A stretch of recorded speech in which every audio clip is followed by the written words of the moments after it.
അല്ല, ഞാൻ മുത്തശ്ശനെ ഒന്ന് ബഹുമാനിക്കാൻ. അതിന് വേറെ വഴികളുണ്ടല്ലോ. അത് മുത്തശ്ശ ഡെന്നിസിന് ആരുമില്ല റിലേറ്റീവ്സ് ആയിട്ട്. അവൻ ജീവിതത്തിൽ ആദ്യമായിട്ട് ഒരു മുത്തച്ഛനെ നേരിട്ട് കാണുന്നത്. അപ്പൊ അതിന്റെ സന്തോഷം കൊണ്ട്. അല്ല, റിലേറ്റീവ്സ് ആരും ഇല്ലെന്ന് പറഞ്ഞ ഉണ്ട്. എനിക്ക് രവിയുണ്ട്. പിന്നെ ഇപ്പൊ രവിയുടെ റിലേറ്റീവ്സ്. കഥകളെല്ലാം വിസ്തരിച്ച് അങ്ങ് വീട്ടിൽ ചെന്നിട്ടാവാം. ഡെന്നിസെ, കുട്ടികളൊക്കെ നീ നിന്റെ വണ്ടിയില് ട്രെയിനിൽ വെച്ച് മുത്തശ്ശനൊരാളെ ഇടിച്ചു. ഇടിക്കാതെ പിന്നെ എങ്ങനെ? സ്കൗണ്ടറൽ. പ്രായമായ പെൺകുട്ടികളെ കാണുമ്പോൾ ചിലവന്മാരുടെ ചില ചീപ്പ് ഷോ ഓഫ് ഉണ്ടല്ലോ. I just hate it.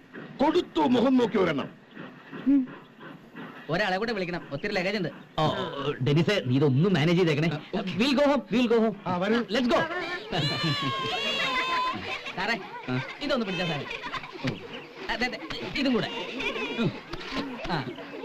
എടാ പാർട്ട്ണറെ, ഈ പെട്ടി നോക്കാൻ പാർട്ട്ണർഷിപ്പ് ഇല്ലല്ലേ?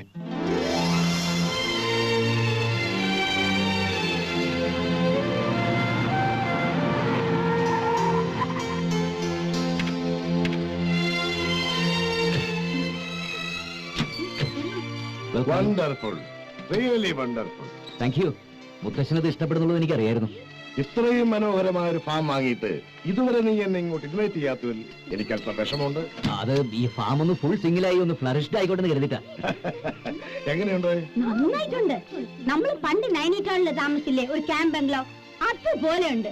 യെസ് യെസ്, അസലായിട്ടുണ്ട് കേട്ടോ മോനെ, മിടുക്കൻ. താങ്ക് യു മുത്തശ്ശി.